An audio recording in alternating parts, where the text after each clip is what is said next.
Méditation de la communauté des disciples du Christ vivant en ce lundi de la 8e semaine du temps ordinaire, année liturgique B. Évangile de Jésus-Christ selon saint Marc, au chapitre 10, les versets 17 à 27. En ce temps-là, Jésus se mettait en route quand un homme accourut et, tombant à ses genoux, lui demanda: « Bon maître, que dois-je faire pour avoir la vie éternelle en héritage ?» Jésus lui dit: « Pourquoi dire que je suis bon? Personne n'est bon sinon Dieu seul. Tu connais les commandements.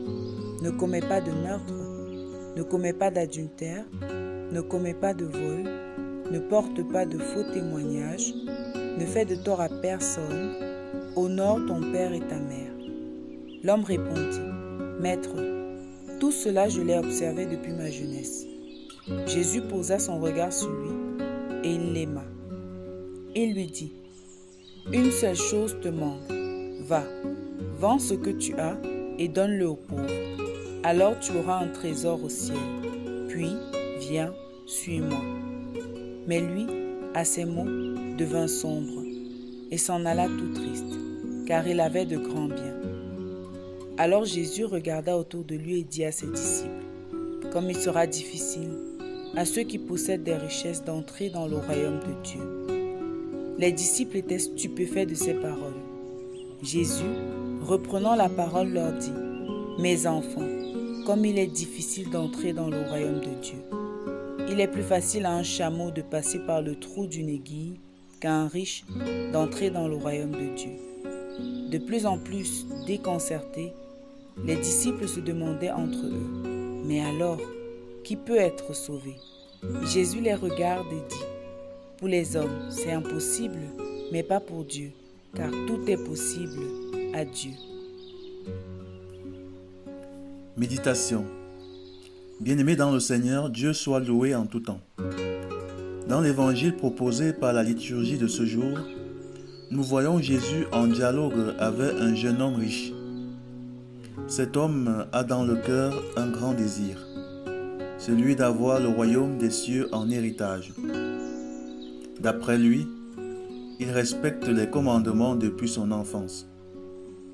Jésus lui donne les conditions pour avoir le royaume en héritage, c'est-à-dire vendre ce qu'il possède et qui le possède, le donner aux pauvres et devenir son disciple.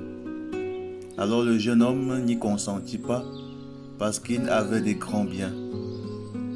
Il a préféré garder ses richesses que de s'en séparer pour suivre Jésus.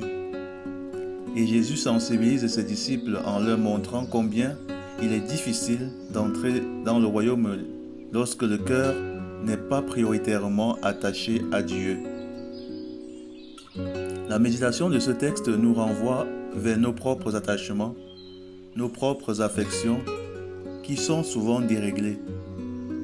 Lorsque le cœur est attaché à autre chose qu'à Dieu, alors nous ne pouvons pas le servir librement.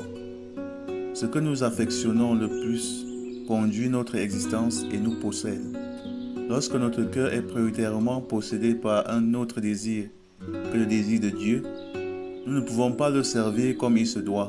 Jésus nous prévient ailleurs dans l'Évangile: nul ne peut servir deux maîtres, ou bien il haïra l'un et aimera l'autre, ou bien il s'attachera à l'un et méprisera l'autre.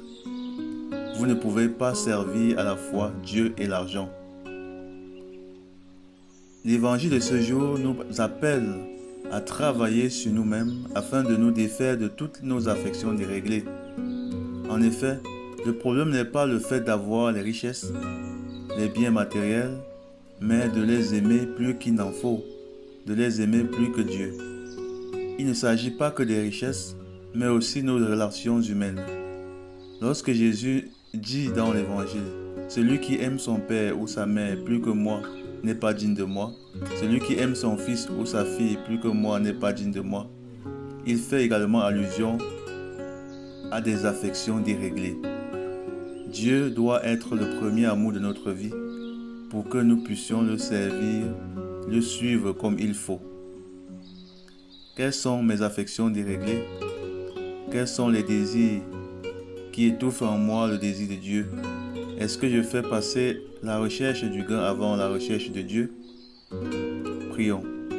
Seigneur Dieu notre Père, aide-nous à mettre de l'ordre dans nos relations, dans nos désirs, afin de pouvoir te donner dans notre vie la place qui est la tienne, la première. Par Jésus le Christ notre Seigneur. Amen. Intercession. Nous te prions pour tous les riches. Viens les aider, Seigneur, à se considérer comme tes propres intendants pour pouvoir mettre leur richesse à ton service, au service de ceux qui sont dans le besoin, sans en tirer une vaine gloire. Vierge Marie, intercède pour nous. Exercice spirituel. Prenons un temps de méditation, examinons notre cœur pour voir les grands désirs ou affections qui les possèdent en ce moment.